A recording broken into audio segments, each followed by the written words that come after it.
George Remus was a Northern Kentucky gangster that was noted as being the Al Capone kind of the Midwest. And whenever he would refer to himself, he would always say, Remus is not happy right now. And actually got the shit beat out of himself 3 or 4 times because people got tired of hearing him use himself in third person. So I'm just saying, Root's taking notes. Make note. It happened to Remus.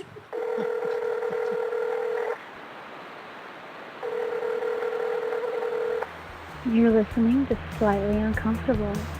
Are you ready?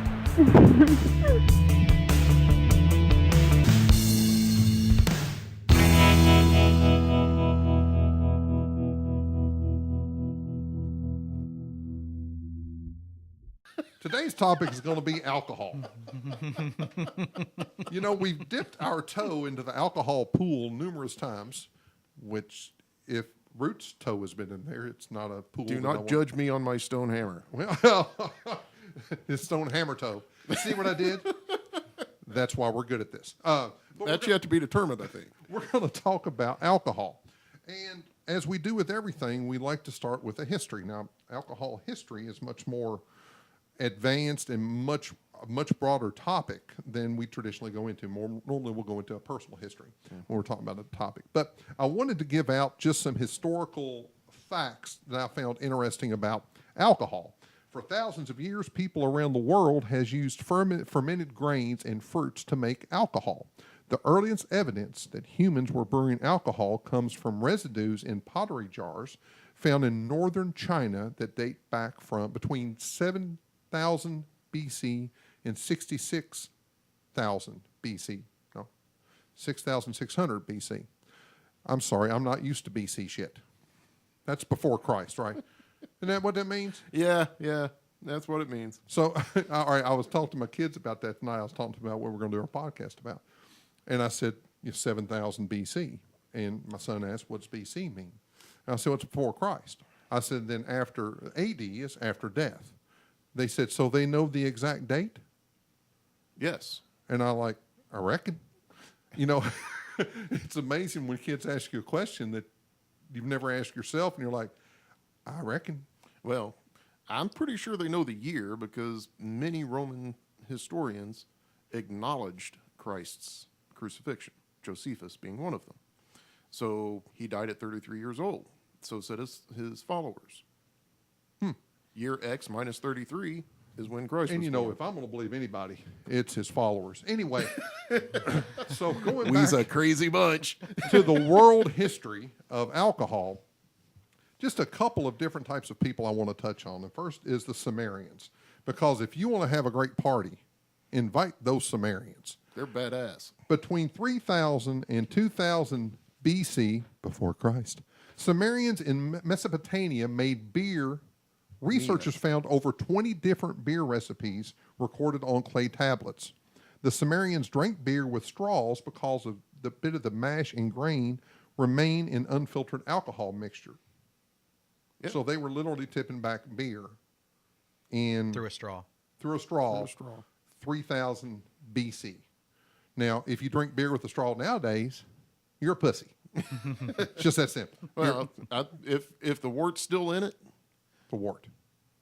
What kind of damn beer does he drink?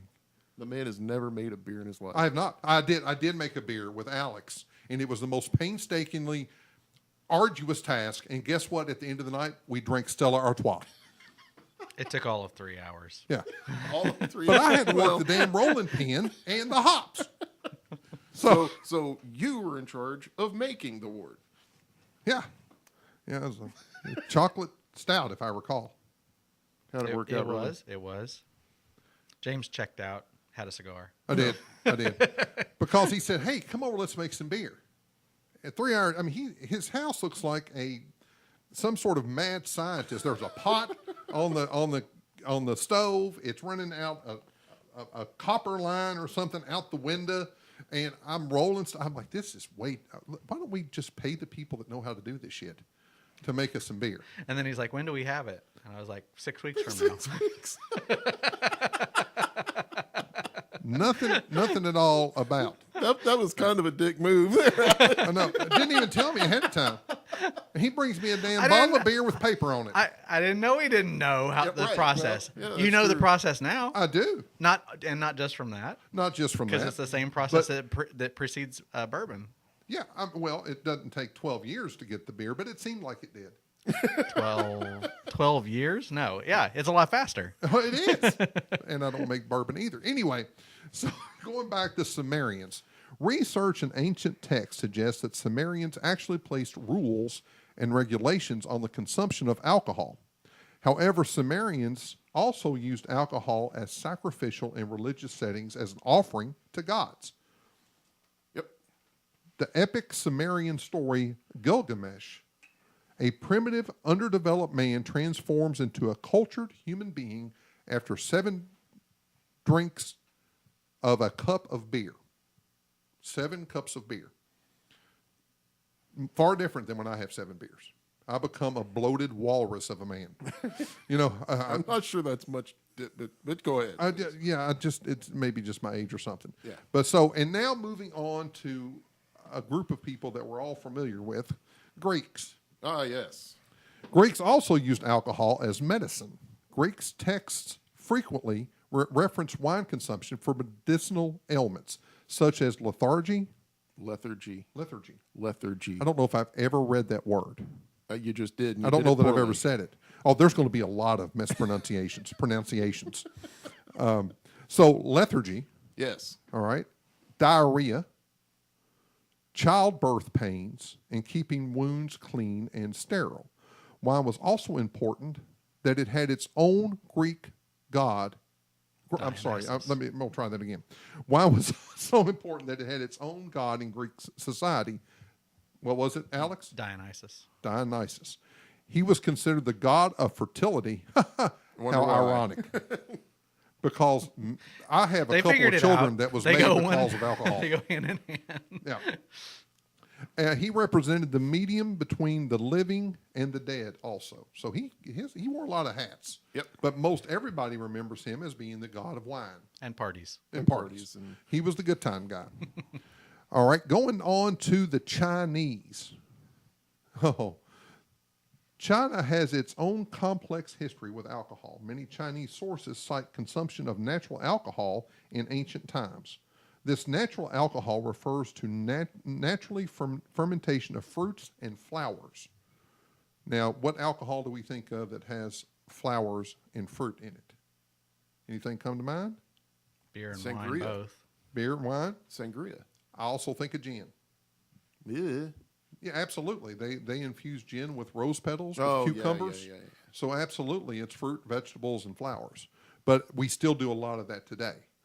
China was the first country to distill spirits with yeast in yeast fermented bases. Similar to other culture, alcohol was considered sacred in China. People frequently drank during important rituals, celebrations, family meals, weddings, and holidays like the New Year. Many times their celebrations coincided with music, dancing, and reading literature. How So about we do the exact same thing now. You know, it seems like to me that alcohol changes the moment. You know, it can create a moment, but it will always change the moment. You know, I know the first time that I realized I was an adult is when I could come home, crack open a bottle, and have me a bourbon neat after a hard day's work. So as an overview, worldly, many historians believe that farming was actually started in order to make food, rather it was. I'm going to start this all over again. Check. Many historians believe that farming wasn't started in order to make food. Rather, it was to produce the needed ingredients for making alcohol. Yes, booze was a greater motivator than food for ancient humans. Also, I had read that many of the times in ancient civilizations, they drank alcohol because water was not potable. That's it. And the byproduct of the alcohol was not necessarily their intent to start with.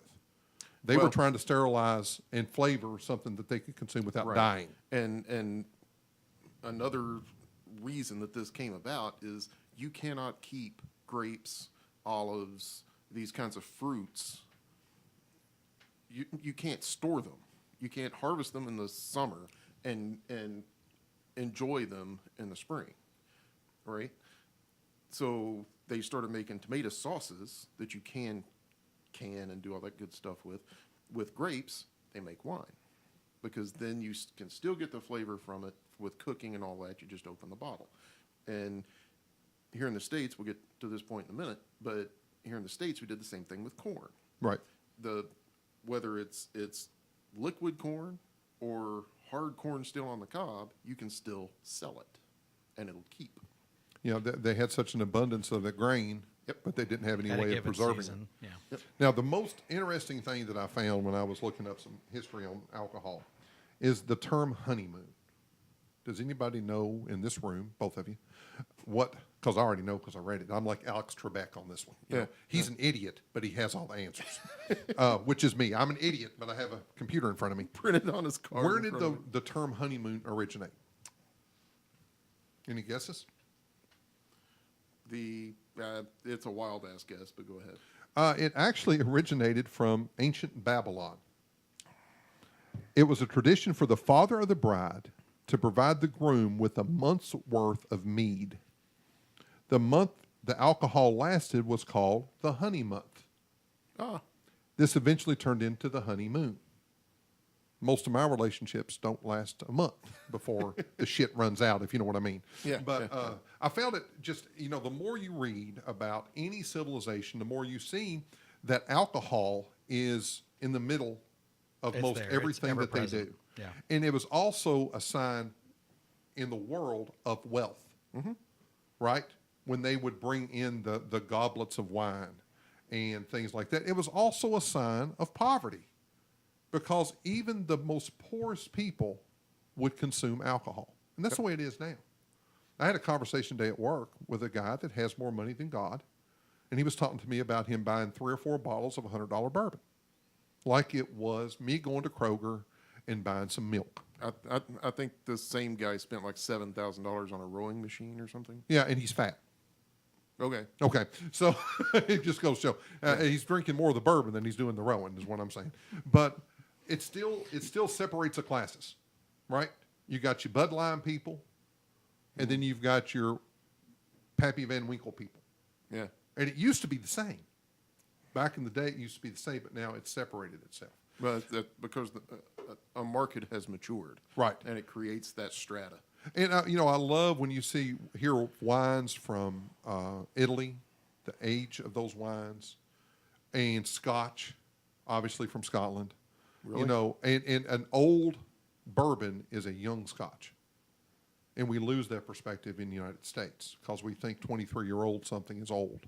Right. But it's nothing to find a 50-year-old Scotch. Right. You can get a 23-year-old Scotch for $45. Mm-hmm. You get 23-year-old bourbon, you're going to end up having to make payments on that son of a bitch. So our resident, I cannot talk at all tonight, and I've not even had any bourbon. That's the problem. That's the That problem is right it. there. I cannot enunciate without the brown. And I'm going to put this up for a vote. But because he can't say shit right now, I think there's a penalty to be incurred here. Okay, what? I Put your think- pants back on, He has to Ruth. drink some of the hammer. Put your I pants think back it's on. Stonehammer for James Jesus. first. So our bar this evening, sadly, is our bottom shelf because I couldn't get these two cheap asses to bring any more bourbon. So I brought down the bottom shelf, which consists of Stonehammer, brought by Root. Talks about his decision-making process. Also, Jethro T. Boots, which is just like bourbon. It's like bourbon light. Yeah. And we've got Evan Williams Black Label, which is one of my favorites. But due to my inability to articulate, I am going to pour some of this Stonehammer, and we'll see how it affects me later on. So, Wait. That's a really generous pour for something you're not wanting to drink. well, you know what? I play hurt. I mean, I don't let a sinus infection keep my ass at home, is what I'm saying. I'm not sure your IKEA glass there is going to stand up against I want to tell you, what, Stonehammer. don't you make fun of the Swedish people. I will not have it in my house. So, moving on from the world vantage point on alcohol, and we could go into so many wormholes talking about the world perspective on alcohol. But guess what? Other than, I don't know, y'all been out of the country a few times. I've been out of the country a few times. Other than that, If you mean outside of Kentucky, yes. Yeah. I have never left Conus, and I'm not interested in going. did he say coitus? Conus, Conus. continental U.S. Never, not even interested in going. All right, then. All right, I'm sorry that we offended Rick. But it's hard for us to give a world perspective on, True, that's true. on alcohol when we live in central Kentucky. Right. So let's talk about what we know. Our resident Take Cheers, another boys. shot. Jesus Christ, what has happened to me? I'm like I've had a stroke or something. That'll learn you. Oh, Jesus. So, That's like if you poured good bourbon down a fat woman's ass crack. I don't know what that tastes like, you do now. but Jesus, it's It was got a to be little better. too specific for my. Well, I like to paint pictures with my words. I'm gonna save James. Please take from, the mantle. from taking another swig of this god awful crap. My balls are sweating right now. Thank Just you. immediately, it Thank was you very Stonehammer much. ball sweat. It should be an epidemic. Go ahead. All right, so James was kind enough to tell us a little bit about the global history of alcohol and all of that. Not and- well. Well, he struggled through it, and he's going to struggle some more here in a minute. Let's talk a little bit about where we are, as he said, here in Kentucky and pretty much any of the colonial areas of early America, because and back in the early days, it was all the same thing. These were people just trying to eke out a living, and we talked about how they would preserve their grain by, they make corn whiskey. And that corn whiskey could be used for all kinds of things. You talked about it, I think, with the Chinese and the Baptist. All these ancient cultures used this for medicinal purposes, for God knows what all. Because really, the more you drink of it, the more interesting uses you find for it. So I'm trying to come up with a lot better uses for Stonehammer it than consumption. it makes a kick-ass mule. I bet you it'd be good to start a fire. Probably. So here in the U.S. early days, it was really a currency. They would brew this stuff down, whether it's corn or rye or apples, grapes, peaches, whatever it took. If they had it and wanted to preserve it, they would make some form of alcohol from it. And then in the hard months, November, December, January, winter, they would actually trade this as currency, because through those hard months, you got to feed the hogs the real corn. So the alcohol that they had was their currency. When I was doing the research on the world civilization with alcohol, a lot of times it was used for currency for slaves. Yeah. Even dating back in Egypt when they were building the pyramids, the currency that they were paid in was alcohol, because it was something that the poor people couldn't have, Right. and weren't allowed to have. So it's been currency, Yeah. and probably that came over Of course it did. when we came over. That's lasted for a long time. I mean, for instance, with as far as beers, and maybe we'll get into this when we just start discussing those, but the idea of actually it being part of your wages, even just day to day, besides your standard wage, actually just being part of your rights as being fed as a worker in the field, like you were going to get a certain amount of beer or a certain amount of liquor, even to the point of the English Navy making it a part of your wages as a sailor. Yeah. Up until in the mid 60s, they cut out the grog ration. Officially, they cut Yeah. it out. But you'll be hard-pressed to find a Navy sailing vessel that does not have a grog ration. Well, I don't think it's a bad idea. I mean, if I can negotiate bourbon into my salary now, sign me up. Couple of reasons they did that. For the same reason that we brew this stuff, to to preserve the value of that corn. You put water in a barrel too long, that water goes bad. So it's easier to carry the rum. And once they make it out of that godforsaken northern Atlantic, and they get down into West Indies, as they called it at the time, or East Indies, or whatever. What they South call it. Indies. North Indies. Was it an innie or outie? So that's a valid question. The West Indies. Those West things. Indies. Those things. West Indies. They had Sounds access to all naughty. that sugar cane and instant rum. Well, and it was a good way to carry caloric content. Yep. And it battled scurvy. And we can, I mean, yeah, sure, we can talk about grog too, and the fact that like it was basically watered down so that you couldn't get drunk on it, Right. but you'd still get the value out of it. Yeah. You know, I bet people still showed their ass. The placebo effect.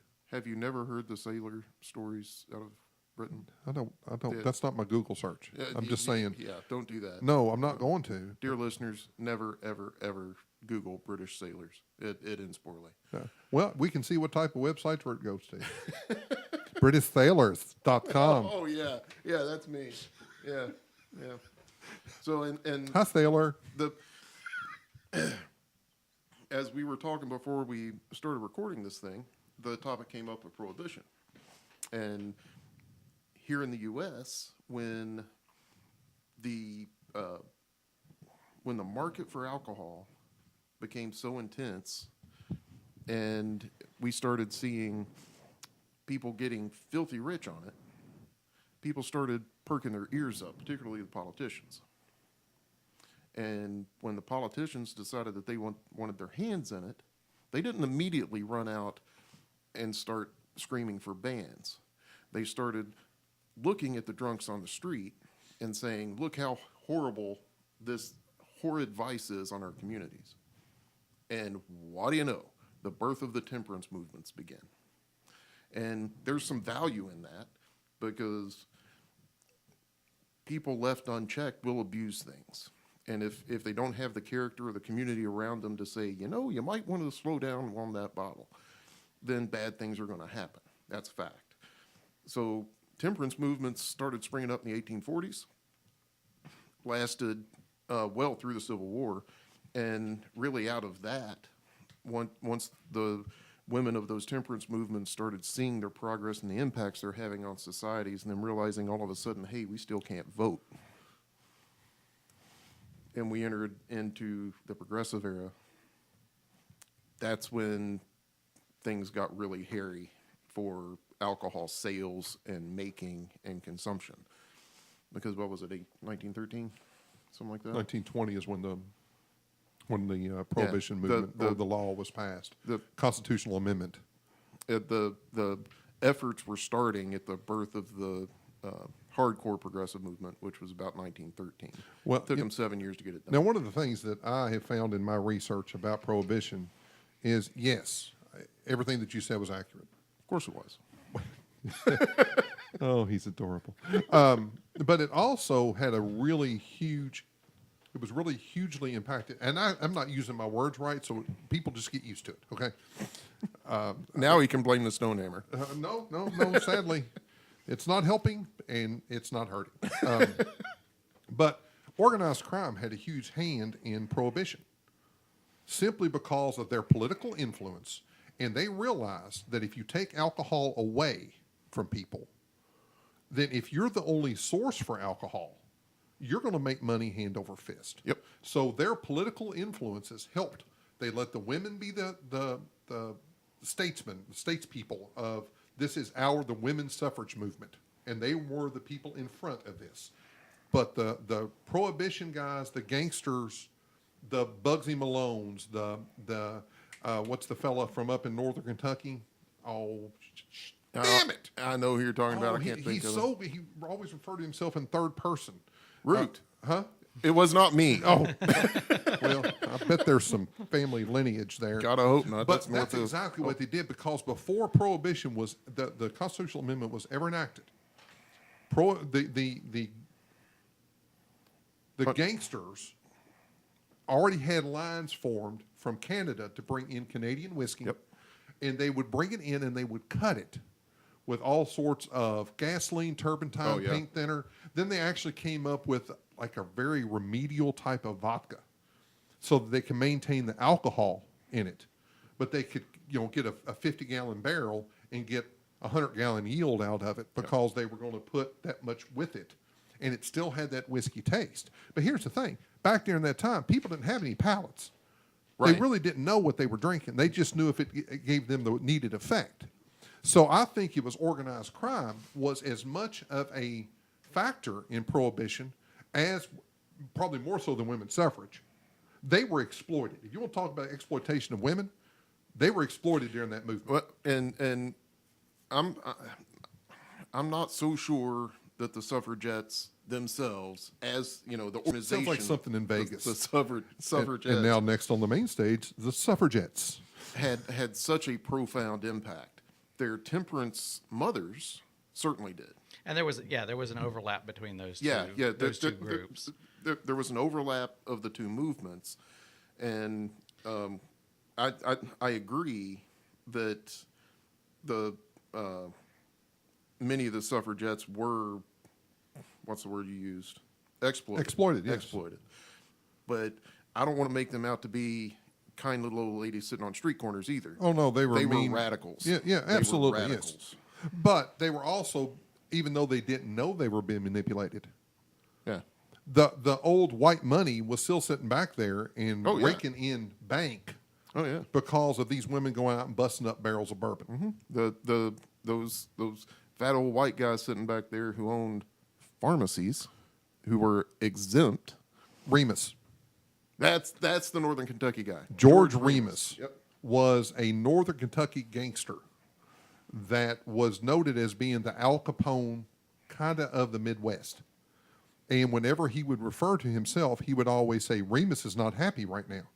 And actually got the shit beat out of himself 3 or 4 times because people got tired of hearing him use himself in third person. So I'm just saying, Root, Root's taking notes. make note. It happened to Remus. But if you want to have an interesting study, just read up on that guy a little bit. Yeah. He's got a couple bourbons named after him, and they honestly taste like shit.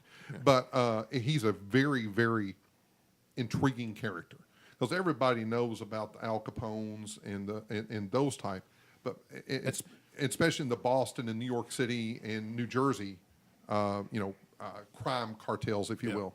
But that stuff going on in Cincinnati, and also Remus was over. Pardon the pun, the old Overholt distillery.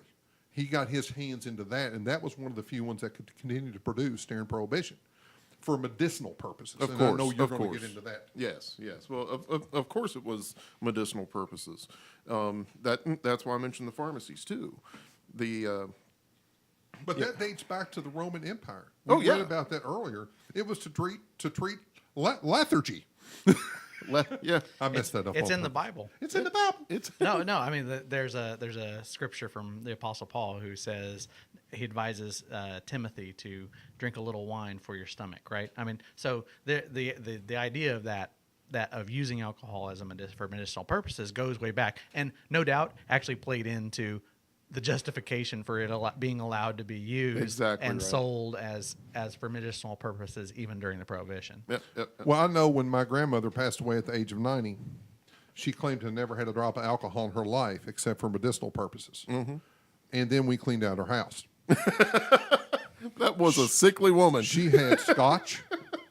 She had brandy. All right. None of those are outside the realm of understanding, right? Mm-hmm. She had gin, vodka. She had tequila. I want to tell you what right now. If you have tequila in your home, you're a fucking drinker. All right. There is no ales that tequila will cure. There are some things it will cause. There is nothing it will cure. She didn't die because she was old. She died because she was pickled. She must have drank like a fish. She was sick. Oh, yeah, she was sickly. I all feel right. for the poor woman. Oh, yeah, you never met her. So please continue. Now, we're talking about Prohibition, and that was nationwide, and that was 13 years Yep.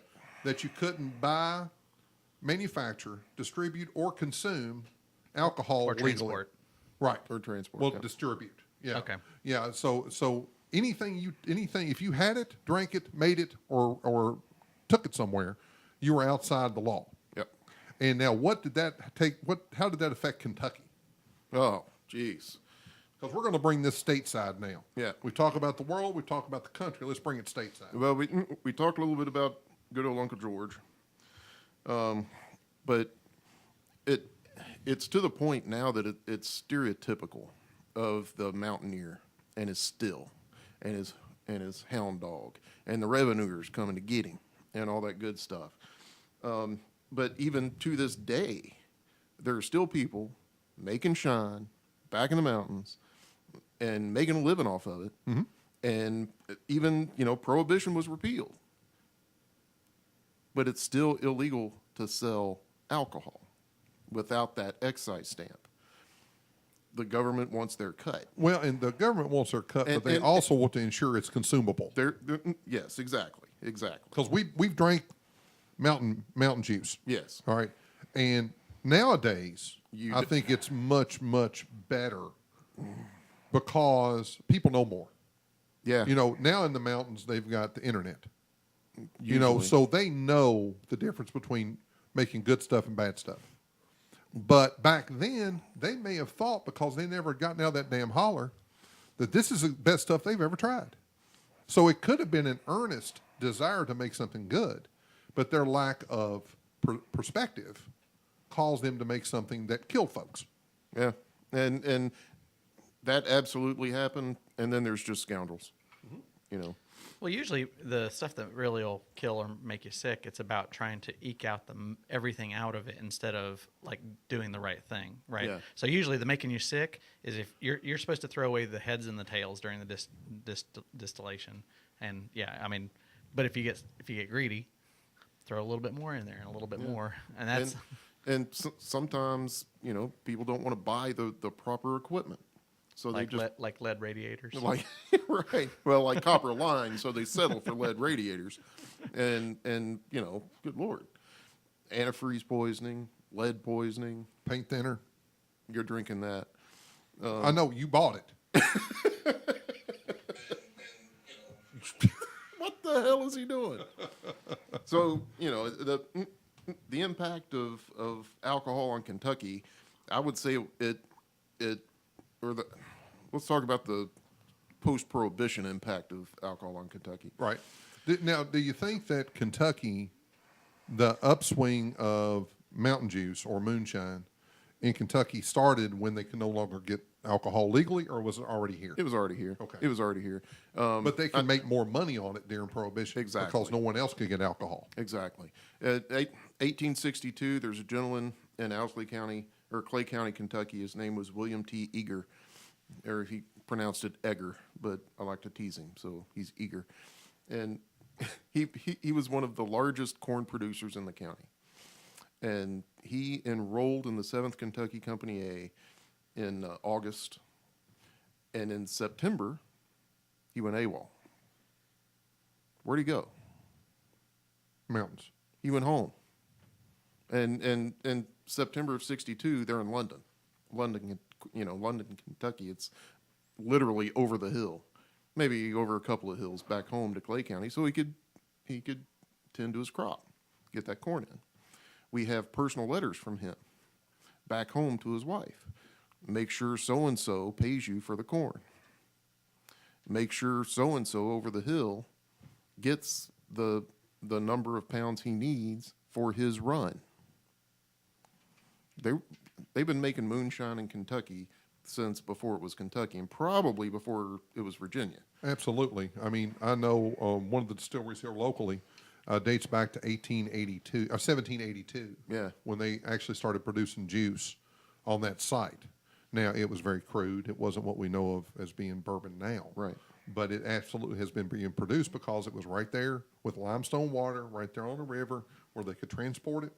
And the Kentucky River is one of the few rivers that goes south to north, so it can go up the Ohio River and down the Mississippi. Yep. And having that ease of transportation and product availability, natural resources that the state of Kentucky has always had. Yep. And also just having the knowledge and the desire.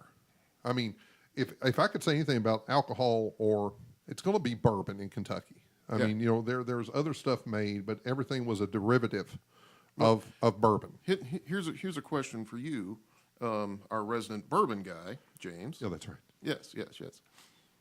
How do you think bourbon happened?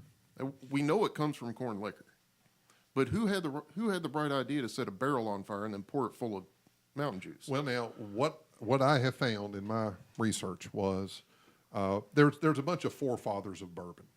You know, when Just four? Forefathers. Just four? Forefathers and four mothers, and Oh. they made four babies. Just four? But one of the ones that I know the most about is E.H. Taylor.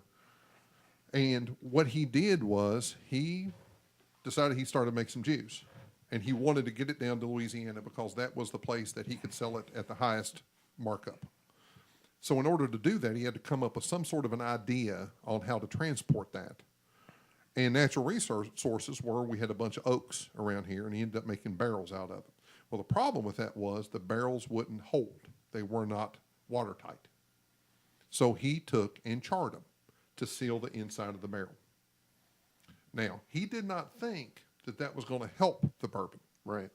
But what he did is he put the juice in the barrel, the White Dog, the moonshine, and he shipped it. Took about 6 months to get down to Louisiana.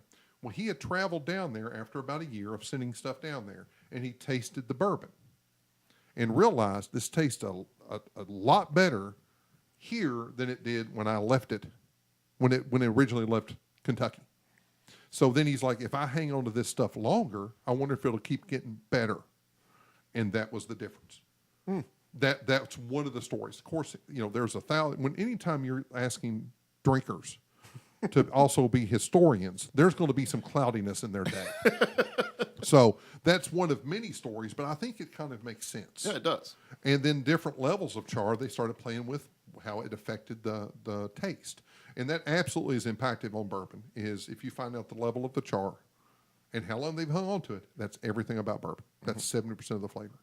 So I think that's what started it the way it is. And then he came back and it tasted so good, he started building 28,000 barrel warehouses and keeping them in there and started trying it for a year, 2 years, 3 years, 4. And putting them at the bottom and the top and seeing Absolutely. what the difference is. Yeah.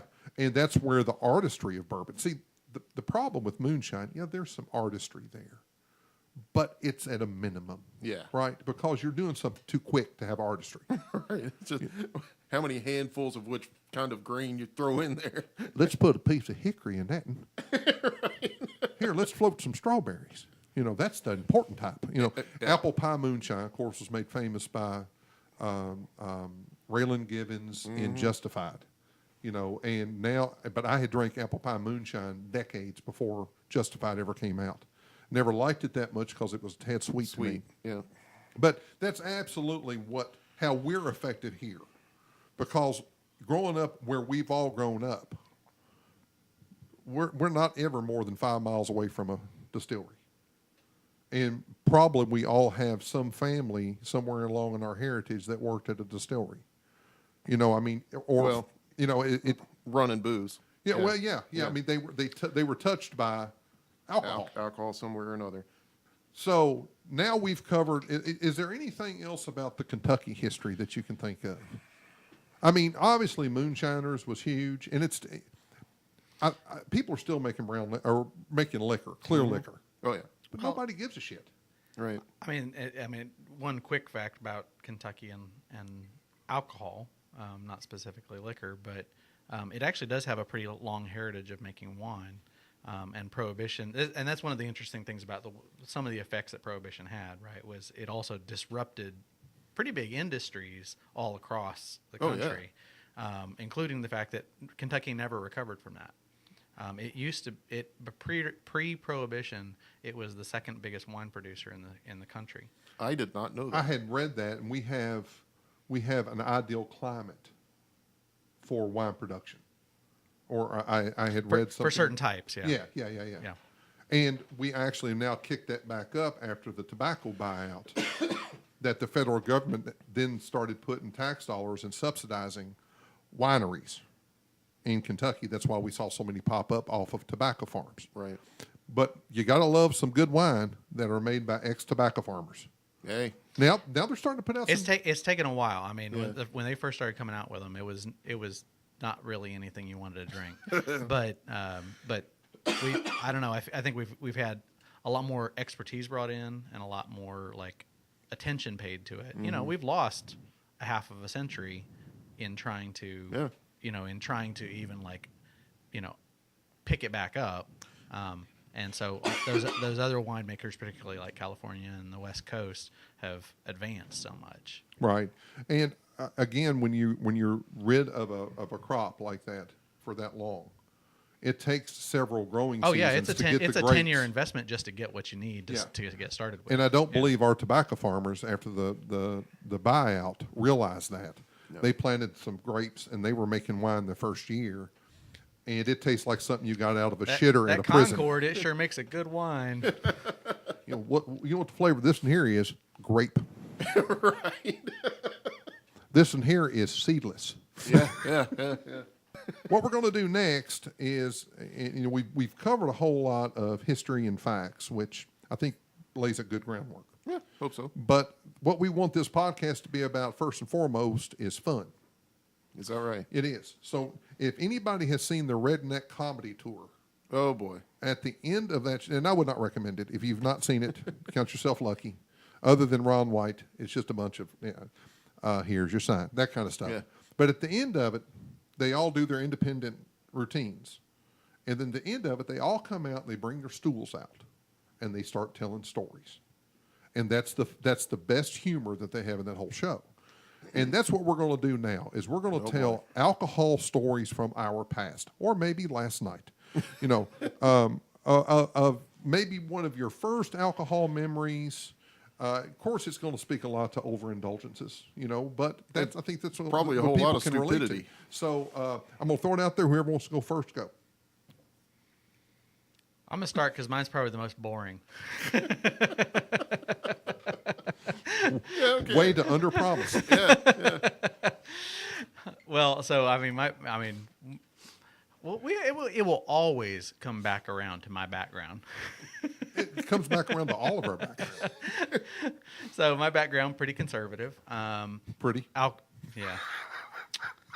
Yeah. That's like saying Jabba the Hutt's pretty fat. So surprisingly, though, despite a conservative background, I actually did have alcohol present pretty much my whole upbringing.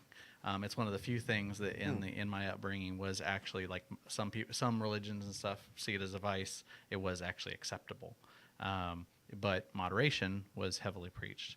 Yes. And That's reasonable. that's reasonable, Yeah. right? So I never really had hardly any overindulgences. I had it somewhat through my youth. It was part of ceremonies at church even. Now, what type of alcohol did they use? Was it wine? Wine, and they were actually really strict about it being real wine and that it be like certain characteristics about it. So much like the Catholic Church. Yeah. However, you weren't actually allowed to have any of it. Because you That weren't, just sounds like a waste. because you weren't good enough. But You haven't earned alcohol? you haven't earned it. But in day-to-day life, it was actually part of it was acceptable. Actually, growing up, I would occasionally have it, be given a taste of it or whatever like that. So in a lot of ways, it was never really a particularly special thing. And in fact, I didn't buy any alcohol when I turned 21. It was probably a week or two later, and I bought it for somebody else because they were sick. Oh, yes, of course, yes. So Was it his we were grandmother? making hot toddies. But I would buy it when I turned 21 because they were 19-year-old girls and I wanted to get laid. yeah, that wasn't allowed. So I could have alcohol. Couldn't do that. Right. So If I couldn't do that, I would need alcohol. And he's drinking right now. Because I'm in the basement with two men. But For yeah, one handsome man. from the aspect of like having it as an option and having alcohol there, like it's kind of interesting. So this, I think kind of my background and interesting perspective on it is that we, in some ways, can make too much of it with our kids and stuff like that. I'm not saying we should be like handing our kids a fifth, Right. but the fact that we aren't as tolerant with it, and some of that comes out of our religious background, some of it comes out of temperance, that kind of thing, but we kind of overreact with what's its reality and its role and place in society, right? To where when kids turn 21 or 19, when they get a hold of the liquor cabinet, they feel a need to sneak it, go overindulge and stuff like that. I didn't have that. There was no taboo associated There wasn't with a it. taboo associated with it, so I really was not like driven to do anything crazy with it. Wow. So Well, there was always alcohol around my place. My dad was a big time beer fan, Miller Genuine Draft. And Does he still drink beer? no, I don't drink at all. Okay. But so it was always around, but I couldn't go get it unless I was getting it for Dad.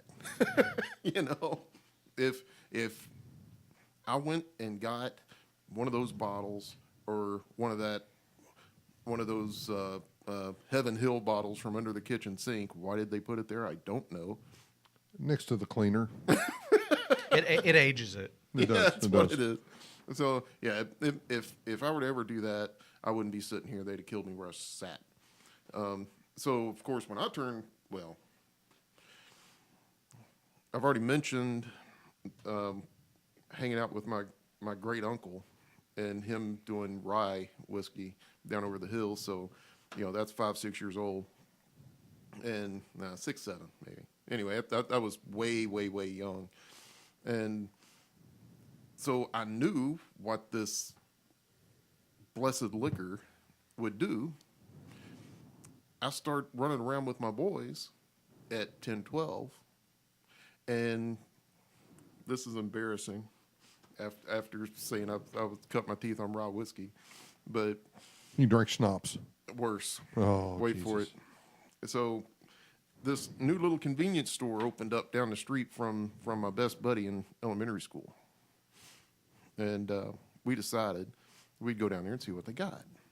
So my buddy picks up a 4-pack of Little Kings Oh, and walks up there and sets it on the counter. that's a cream ale for those of us that don't remember. Little Kings in a little bitty green bottle. Mm-hmm. It was a cream ale. Mm-hmm. And dude just took his money and we walked out. So I was like, mighty fine. So I go back in there and I get 4 bottles or cans of the, I think it was called Old English. That malt Oh, liquor. God. God, did you live in the hood? Yes. Jesus. Yes. Were they out of Mad Dog or were they or Colt 45? Jesus Christ.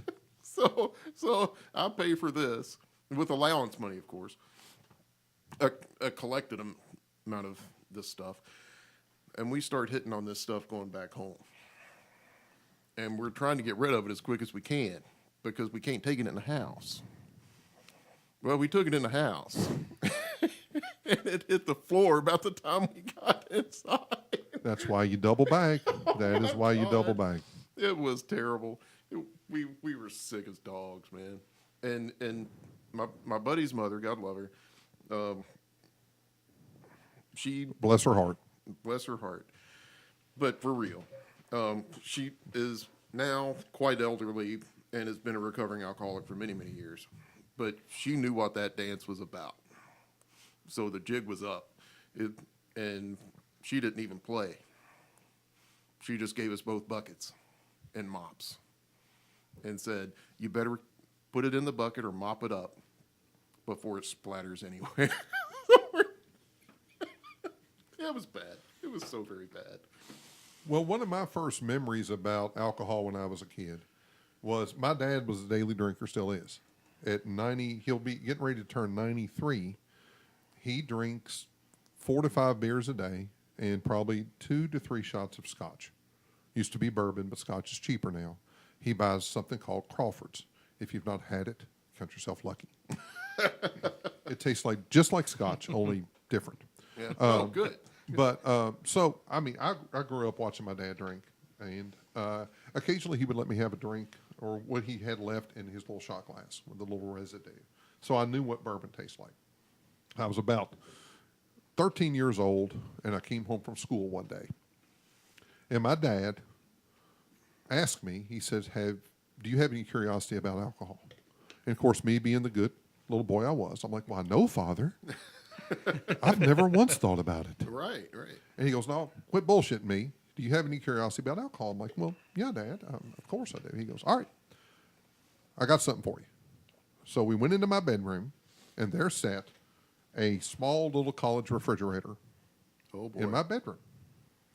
And inside that refrigerator had a 6-pack of beer. I believe it was Wiedemann, which not good beer. But anyway, it was beer, Better than Little Kings. right? Yeah. And I had a 6-pack of beer. I had a 5th of vodka and a 5th of bourbon. What was the bourbon? Don't remember. My guess would be it's Ancient Age. That's what Daddy normally used to. Ancient Age. Yeah. Yeah, because my grandpa worked there and could get the bottles for free. Okay, yeah.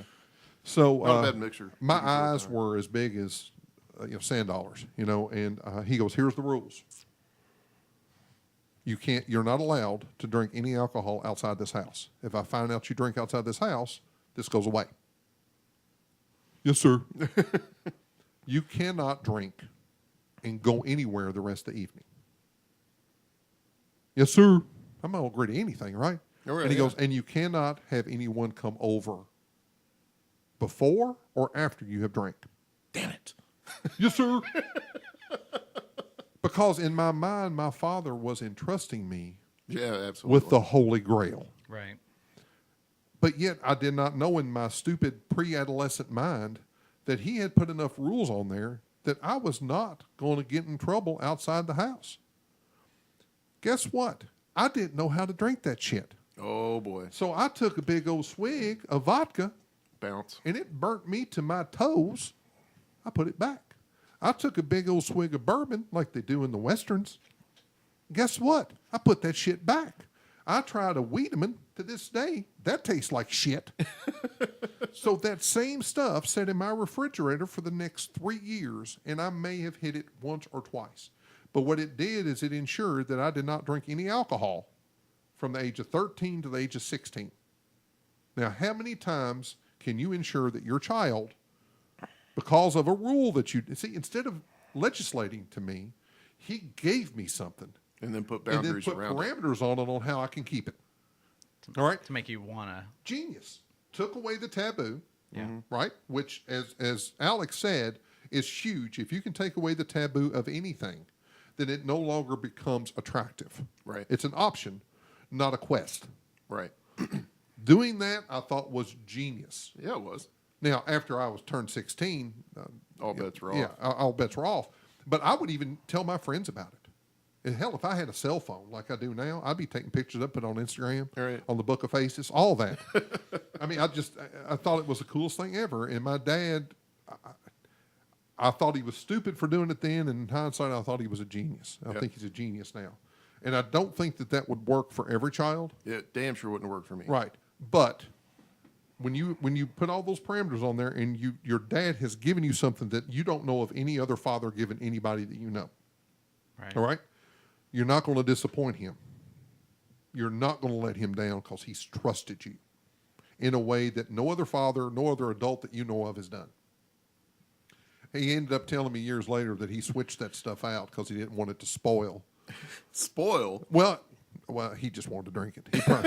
He probably had a couple hits on that paycheck that one week, Yeah. and he ended up needing that bourbon, and he didn't have the money to buy it. So, but that's one of my fondest memories of alcohol in general.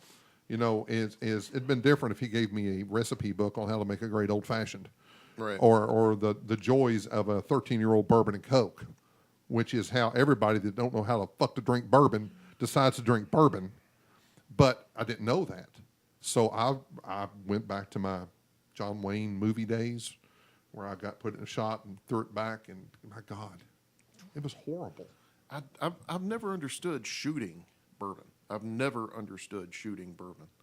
I guess in the Old West, given the probably the flavor of what they were drinking. Have you had some hammer? Yeah, have you had the stone hammer? No. Let me introduce you to the hammer.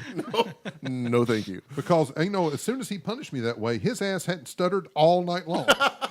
Most of the time by now, he's up there. Yeah. How many? Again, Jackie Gleason. To the moon, Alice. All right, other stories. Oh my goodness, yes, yeah. So Here comes the stuttering.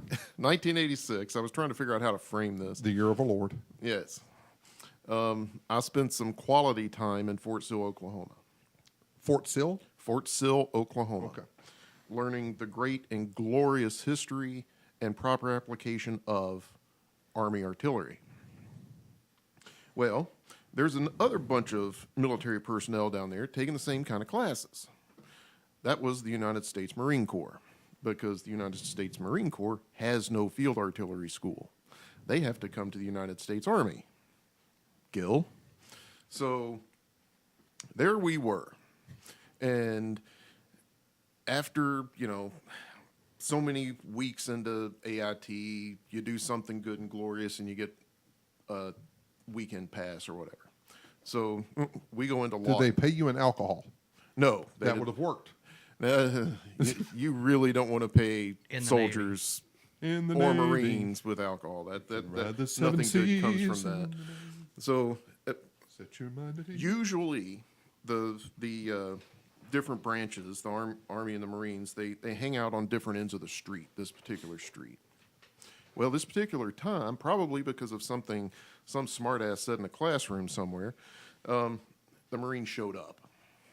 We're already several pitchers in because they wouldn't sell us hard liquor, right? So we're drinking pitchers of whatever it is they had on tap. Watered down beer. Yeah, something.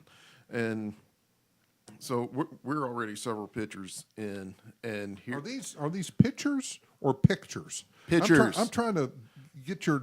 All right, you need some Stonehammer. No, I do not need Stonehammer. Pitchers. That was a personal gift. Is that a T or a CH?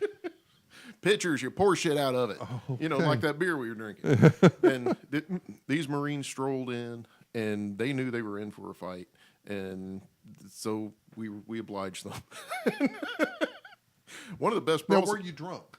Oh, we were all pretty well fucked Okay. up at that point. Because from what I know about the military, and I have not served, nor has Alex, but from what I know, you don't have to drink to get in a fight with another Well, that's branch. true. That's true. And You can go to Sunday school and get in a fight. That's actually the second fight that us and this crew had, because what I did, Because there was a bunch of testosterone and you all were morons. all 18, 19 years old on Young, average, dumb, and and full of cum. Yeah, Oh. exactly. There it is. But now it's a party. the first time we were standing in line at the chow hall, and what me and my little platoon did, our Army job, was we plotted fire, right? So we're 20 miles behind the lines, taking radio calls from artillery batteries and forward observers and coordinating fire. So we were proudly chairborne. These Marines were forward observers. They left our place there at Fort Sill and go to wherever the hell Marines go for airborne training. It might be Benning, since nobody likes to teach fucking Marines. All right, let it go. So This alcohol podcast has taken a desperate turn about branches of military. they're over there screaming airborne, airborne, airborne. We start chanting chairborne, chairborne, chairborne, and shit fell apart in a hurry. Not a one of us ate that night. I will say that alcohol has never caused me, and we touched on this a bit about in our communication podcast, but alcohol has never caused me to say anything or to do anything I didn't already want to do. And I think we'll probably get into this later, and we maybe touch on it a little bit now, the pros and cons of alcohol. And we all know the cons. We all have family members that have been touched by alcoholism, and maybe ourselves have, or Friends, family, right, immediate sadly, family, wherever it's the case may be. everywhere. Absolutely. But there is any type of addictions out there, and alcohol is just a legal one. Right. All right. I mean, however, I've never said anything drunk that I didn't mean sober. I've never fucked anybody drunk that I probably would have sober, but I waited to get drunk. You know what I'm saying? I mean, and I hear so many times people using alcohol as a scapegoat as to whatever their That's behavior is. bullshit. We talked about in the communication podcast, and I'm going to reiterate it now. We are always responsible for what comes out of our mouth. We're always responsible for what we choose to do. If you call somebody a name drunk, you were thinking it sober. There is nothing that just materializes out of the blue because you had a little bit of bourbon. It just isn't. If you wanted to bitch slap somebody drunk, you wanted to for a long time sober. No, that part's true. That part's true. You may lose inhibitions, Yeah. but it's just exemplified. To me, it makes you more of who you naturally are. If Yeah. you're naturally an asshole or you're naturally mean, then it's going to make you more of that when you drink. Because you're going to lose those checkpoints to where you're like, can't say that, can't do that, shouldn't do that. Alcohol's going to say, yeah, go on and tell them what you think. You own that shit, my friend. You can take on those 6 big burly boys at the pool table. Oh, God, he said, grinder. He's taking on 6 burly guys at a pool table. Hi, Thaler. Oh, jeez. This took a turn for the Ironically, as you're telling that story, I'm realizing like the only time I have ever been out drinking and almost gotten into a fight. I can't imagine Alex getting in a fight. Exactly. I would Right. hate to see that. I'm a lover, not a fighter. Yeah. But the only time I have ever been out drinking and almost got into a fight, it was because I was with 2 military dudes. It's what we do. It's what we do. And you have to realize at some point, their ass has been trained how to do this. Yeah. And I'm wearing a scarf. Yeah. But I fully agree with what you're saying. We are always 100% accountable and responsible for our behavior, regardless of what we want to think forced us into that behavior. And alcohol does certainly lower inhibitions. When Thank God. That's most of the women. Yeah. I always like to go out and drink myself into cute. yeah, I'm worried about drinking around you guys. the 2 becomes a 10 pretty quick sometimes. Yeah, And that's what I'm hoping it does for her. I've Honey, had. I'm a one man woman right now. Just so you know, honey. He's a one woman man. I'm a one woman man. I'm gonna drink some more Stonehammer and shut the fuck up. I have been in that position of consuming a few beers, consuming a few pours, too many, and then saying the wrong thing. You know, when James said, "If you're naturally an asshole," I raised my hand over here. Yeah, he doesn't realize that y'all can't see that. I just didn't want to interrupt him like he interrupts me all the damn Well, time. somebody has to, because you get on them damn soapboxes. So yeah, it does happen, and sometimes you got to pay that price. But that's in general. It That's is. life in It general. is. Yeah. I mean, I think we're all kidders, and we all like to, Right. to poke fun. And every once in a while you overstep, or you catch somebody at a sensitive moment. And any other time they would have been fine with what you said, but that day it stuck.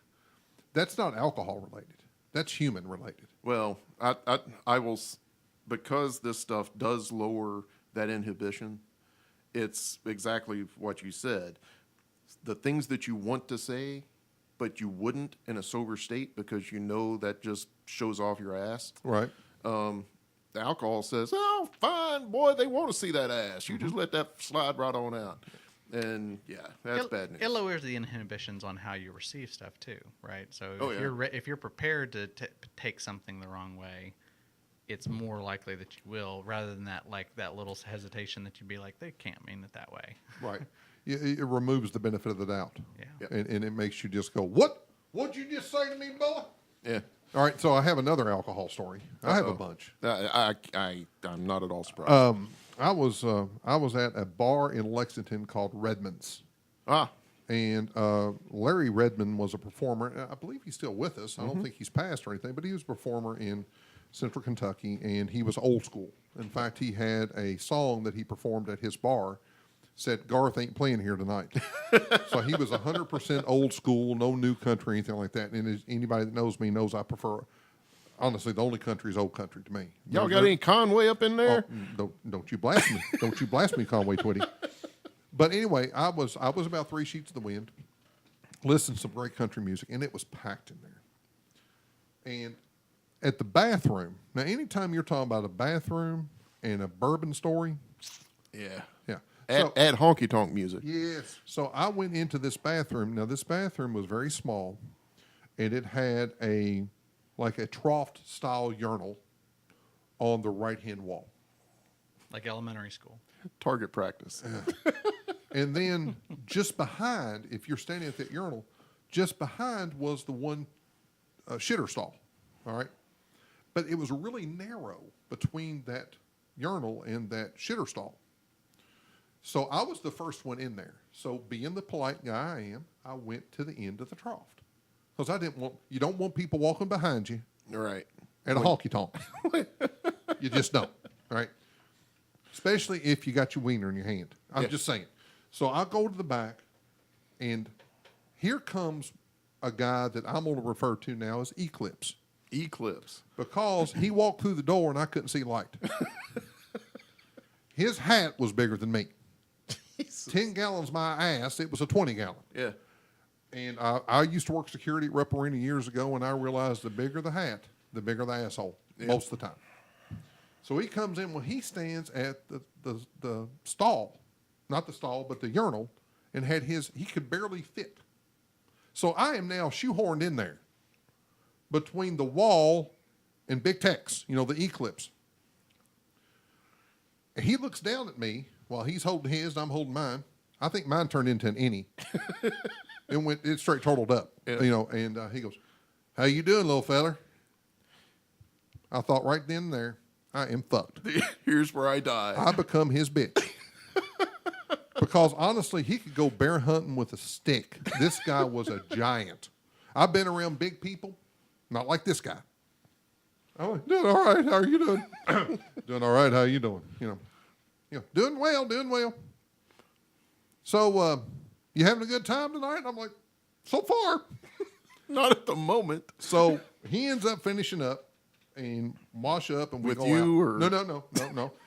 Actually, he ended up being a nice fella, but it was rather intimidating. Oh yeah. And I thought to myself, had this been anybody else, I would have turned on them and went, just said, "All right, let's go, bitch. Yeah. You don't surround me." Not Eclipse. Right. Go back out. I'm looking at the girl I'm dating at the time, going, "You'll never guess what happened." This guy literally was heads above the crowd. Now I'm 6'2", and I looked straight up at him. I have no idea how tall he was. I'm guessing 6'9", 6'10", something along in there. And he was as big as he was tall. And I'm like, "You'll never guess what happened." And I mean, it took me like 2-3 days to poop. I ain't gonna lie to you. I mean, I sphinctered up. I was flat ass sphinctered up. But no joke. He comes over. He goes, "Hey man, that was really weird. In hindsight, I'm sorry. Let me get you a couple rounds of drinks." That's a good dude.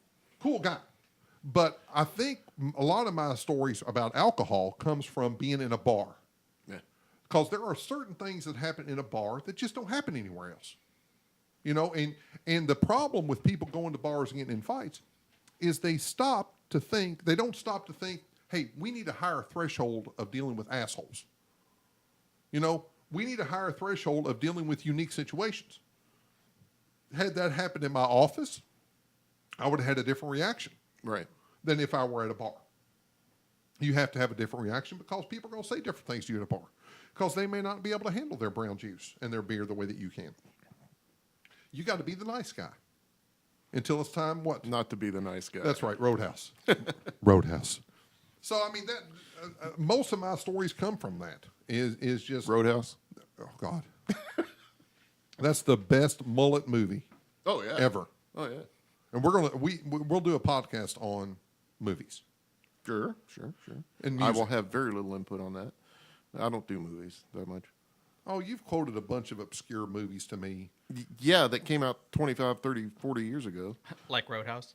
Like Roadhouse. Yeah, exactly. But you know what? Sam Elliott has not aged. Oh, that guy, Sam Elliott, salt of the earth, man. I love that guy to death. I've shared a campfire with him. Oh, you have? Yeah. He did the movie Gettysburg. Oh. And So you've sat down with Sam Elliott. yep. All right. See, I'm going to have to stop picking on you so much. Because Sam Elliott is a man's man. Oh, and he But now we'll tell you He's just awesome. the final Good season. guy. This is a tangent. We're going to own this. The final season of Justified. Did you see Justified? no, I saw bits and pieces of last season. All right. Did you see Justified? I've not seen any of it. All right, that is all right for the folks out there listening. If you've not watched Justified from beginning to end 3 times, you're not a Kentuckian. You're just not. Oh, no. You've got no. It is that. I'm not saying it's gold. I'm not saying it should have won an Emmy. I'm not saying that at all. I'm saying that it really relates to people from our dirt. The problem. One of the several problems I've got with that show. Oh, historically accurate. Okay. I've driven a hell of a lot of times from Kentucky to Harlan and Hazard and down in that part of the world. Down there on Patriot Creek Road. It don't take no half an hour. And I don't go by Tate's Creek Road. One of my friends noticed this, and I never did. One of my friends noticed this, and I never did.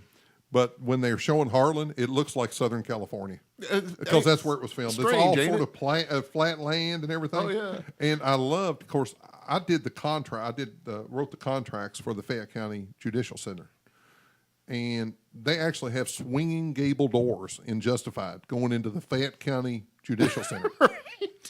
Which in reality looks like a tribute to Ayn Rand. Yeah. And the drive from Tate's Creek to Harlan is 3 hours minimum. And it's not easy. And it's not easy. No, There's no easy way to get there from here. There's places on that road you see your own taillights. But my point in speaking about Justified, and we can do a whole fucking podcast on Justified because I love me some Boy Crowder. Oh, wait a minute. Yeah, Is your name Tig, by the way? Tig. I'm a Tig guy. And we'll go into Sons of Anarchy too, which I have mixed feelings about. Clearly. Alex, He's have you seen confused. Sons of Anarchy? About 2/3 of it. Okay. Well, at least you've done that. Yeah. I don't know if you've seen. Have you seen the Tig and the transvestite prostitute? No, I don't think so. You need to keep watching. Oh, yes. That's Yes. an interesting subline. Yes. But that was one of the first shows that I had seen recently with old Sam Elliott with no mustache. Different looking fellow. No. He needs to fucking mustache. He looked like a snapping turtle that you pull up out of the, because it's got that point on the. No, yeah. He looked like a fucking snapping turtle, and I couldn't. He still had that same voice, still had that same swagger, which is always going to be Sam Elliott, right? Yeah. But the damn snapping turtle look, I just couldn't get past. Every time he'd start talking, I'd be going, I just need to listen to you right now, Sam. Because looking at you makes me want to think I just need to cut my line and give up my hook and let you go back to the water. Let you go on back. So, any other stories about drunken or just alcohol related? We could fill up the next 3 days with all the stories, both real and imagined. Alex couldn't. Well, he would enjoy them. All right, may I tell one on me and my dad? For the first time in my life, I got me a bottle of Old Rip Van Winkle 15-year-old. All right. I'm a bourbon guy, and that's one of the ones that's on the Holy Grail. Right. So I got me a bottle. I'm like, how is best to drink this? Neat, of course. Of course. That's why I did it. Yeah. But I'm like, and who would be the best to drink this with? Well, and it's my old man. That's Dad. Yeah. So I take it to Dad, and we sit down, and I tell him what it. And of course, he's not immune to knowing what Rip Van Winkle is. Although he does remember when the 23-year-old Pappy Van Winkle was sitting on the shelves for $35 and nobody was buying it. So he has seen all ends of the spectrum on this. And so I said, would you mind having some of this with me? He goes, I'd love to. I've never had that. So I pour him about a 2-finger pour neat in a glass, and I pour myself the same. And I'm picking it up, and I'm checking the nose, and I'm looking at the legs, and I look over, and his glass is empty. And I'm like, Dad? He goes, it's all right. I'm like, Daddy, what? Well, I just shot it. I'm like, Dad, Dad, you don't. He goes, son, I've been drinking bourbon a long time. You ain't got to tell me how to drink no bourbon. Yes, sir. I said, I understand, but this is a sipping bourbon, Dad. This is not. He goes, well, you can call it whatever you want to. It's all right. So for Thanksgiving one year, but also before I go any further, he told me, he goes, all bourbon is brown liquor for blue collar people. I don't care what you pay for it. It's a way to get rid of your damn day. And when it becomes more than that, it's outstepped its bounds. He ain't wrong. Right. And he goes, what it's become now is not what it used to be. It is not what I think of it as being. He goes, I'm not paying no $200. I'm not paying $20 for a damn fifth of bourbon. So every time I go over there, I've got Evan Williams Black Label that he has for me, and that's the good stuff in his mind, because he could do Kentucky Gentleman or Tavern. Oh. But now the next time I got me some, Oh, boy. Me some, here it goes. It's starting. It's starting. Take another punishment drink. I'm articulate now, aren't I? I'm saying extra letters. But I got some E.H. Taylor small batch. Oh, yeah. And it looked impressive. He had never seen this before, but it's in the big corrugated cardboard canister container and things. And I brought it over at Thanksgiving. Well, he had listened. and I poured him about a 2-finger pour, got myself one too. I had never had this before. This is my first time. He sipped it. Ooh. First time I ever seen him sip bourbon. He looked at me. I said, "What do you think, Daddy?" He goes, "That there is some good shit." My buddy Mikey comes in after that. All right, we'd already had our 2-finger pour. And I'm like, "Now, Daddy, don't say nothing to Mike. I'm going to pour him one of them and see what he thinks." He goes, "I won't say nothing other than that's some good shit." He goes, "I've drank a lot of bourbon in my life, buddy. That is some good shit, but you come up with your own opinion on it." And I think some of the, when we talk about alcohol stories, I think it's a time that we remember. And it's not necessarily because of the alcohol. It's what's going on around it. Right. We've got access to alcohol all the time. We're adults. But it's the moments that it creates. And there's a guy that does tours here in Frankfurt, bourbon tours. And when you do his tours, he talks about bourbon as being a spiritual experience.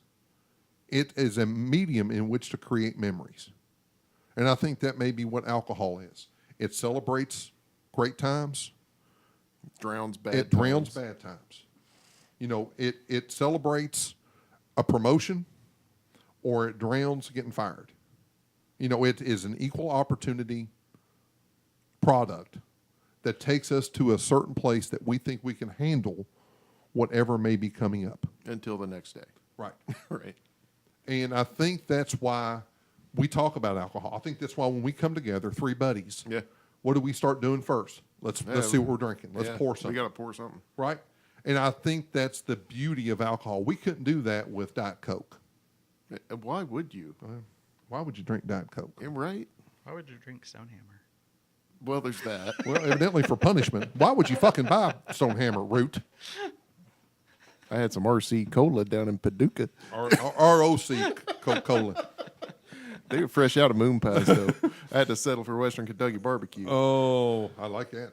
It was good. It was roast starch down in Paducah. Good stuff. So, in moving forward, we're going to have another podcast about more subtleties of different types of alcohol and what our experiences have been with that, and then why that is different than any other type of alcohol. Why do we have beer drinkers? Why do we have liquor drinkers? And why do we have winos or wine drinkers?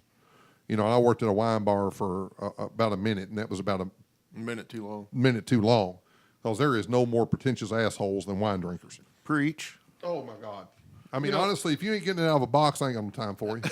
I've known a good many folks who love their wine, and God bless them. I like my wine a lot like I like my bourbon. It has to bite me. I have to know I'm drinking something. So Just like he likes his women. They have to bite him. That's what I've heard anyway. Not an argument He's there. not wrong. No, There's not a damn thing wrong with that. I prefer a nibble. If the teeth meet, it's too much. It's too much. You don't know what he's missing. Trust me, I know about everything about this.